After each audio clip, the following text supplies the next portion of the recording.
Welcome to our presentation on how to collaborate. If you've ever tried to bring an idea to market, you've probably realized how important collaboration is. That's why we'll start by explaining different methods of collaboration and the critical criteria for selecting the right partners. We will then cover the legal aspects of contracts and cooperation agreements. Of course, we'll share some best practice examples too. And finally, we'll show you strategies to finding the right transfer partners. Now, let's dive into the subject of collaboration. In the first chapter, we'll talk about the motivations for cooperation and what needs to be considered. Why do we need collaborations at all? Let's say you have a great business idea. Well, let's bring it to the market. There's just one thing. As you progress, you'll find that you can't and won't do everything on your own. You'll need partners. There are many reasons to partner. A partner might have expertise in a specific field, the necessary infrastructure or materials. He can provide financial resources or give you access to a unique network. And there can be many reasons more. So, if we start collaborating now, what do we need to consider? Partners always have their own interests and business models. Therefore, check thoroughly how they fit into your plans. How important or specific is a partner for your own goals? And how important are you for a specific partner? If you want to have open talks, a non-disclosure agreement should be signed beforehand. An NDA agreement, also known as a confidentiality agreement, is an essential protection for corporate information. It protects confidential data, documents, negotiations, and of course, your ideas from unauthorized disclosure. And always keep in mind that every cooperation needs a legal framework, or in other words, contracts. But we'll come to that later. Now let's take a look at the key questions.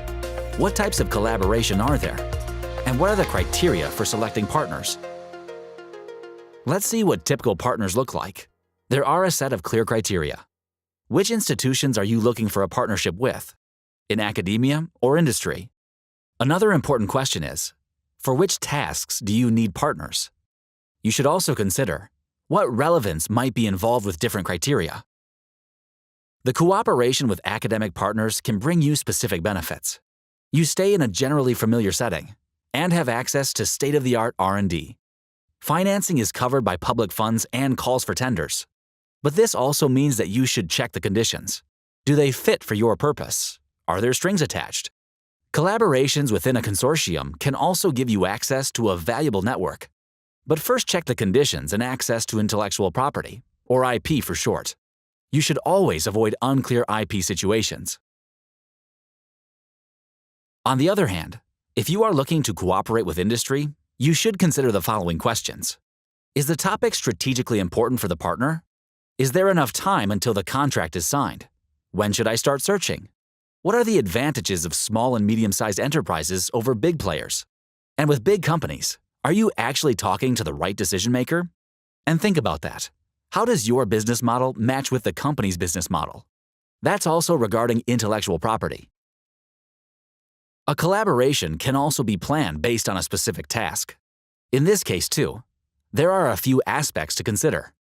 Such a task could be, for example, clinical validation or the implementation of user tests, or help with development, for example, through prototyping. Any task that your cooperation partner takes on must be clearly defined.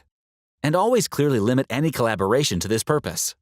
This purpose is also relevant for all contracts you close, whether cooperation contract, NDA, or others. And all clauses within a contract refer to the purpose of scope. And finally, ask yourself, how does the task fit into the business model of my partner? Okay, but how do you get started? No sweat. Here are 3 easy steps for you to begin with. First, find out about the possibilities of collaboration. Well, that's exactly what you're doing right now. Cool. The first step is already done. Then think about how your idea can be developed over the next 5 years. What are major tasks to be done? Okay, if you're more of a science guy and less of a manager, that might sound complicated. But don't worry, the SaxoCell team will help you.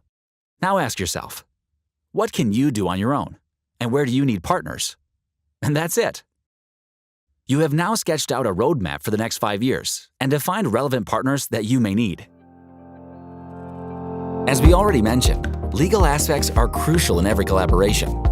We will now take a closer look at these and explain the basics of contracts, confidentiality, and cooperation agreements.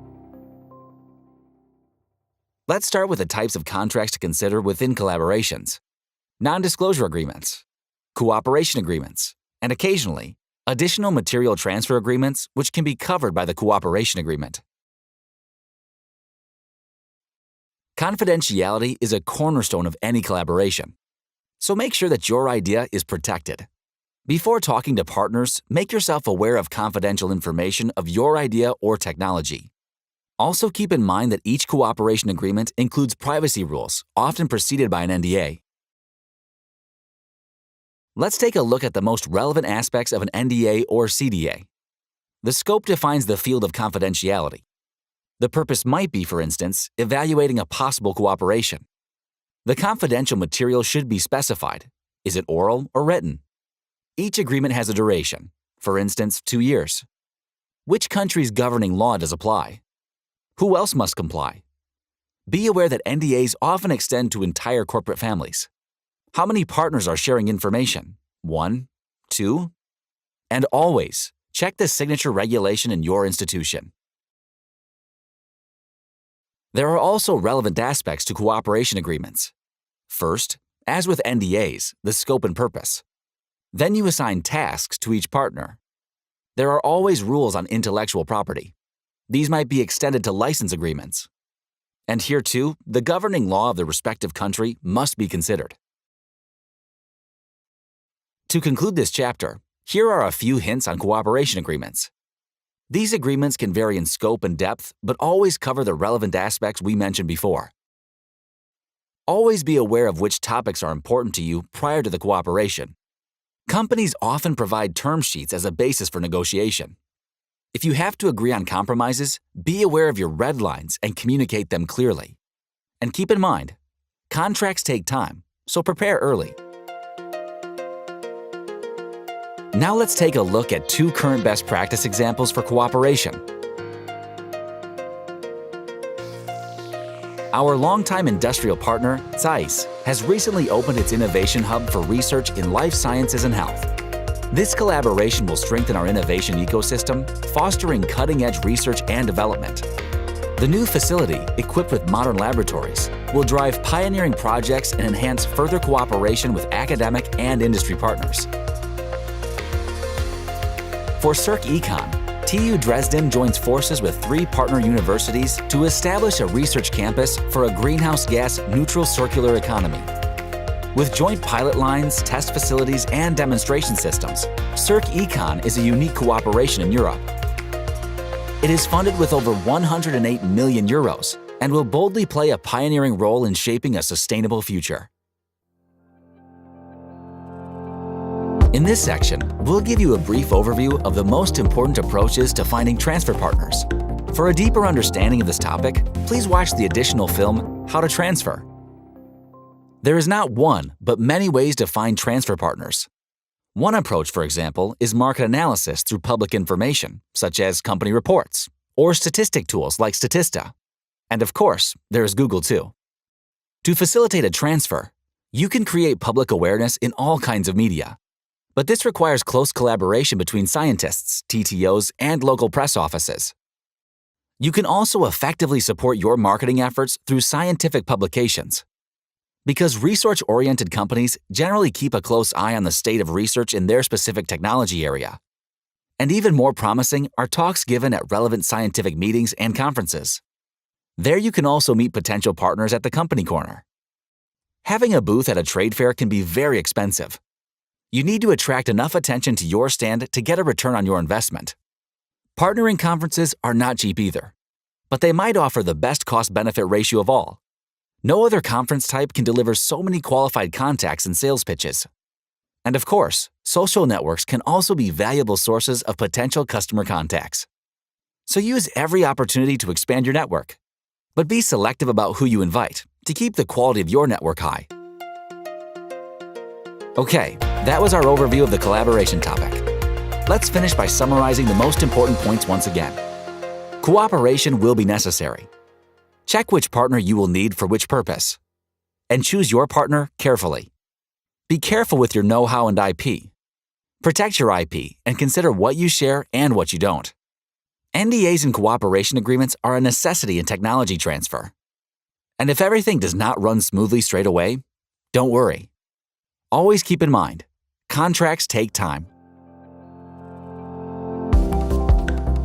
Do you have any questions and need further information? Or would you like to discuss your ideas, or simply need help finding your way in the transfer world? Then don't hesitate and contact your local Saxo Solutions Innovation Manager now.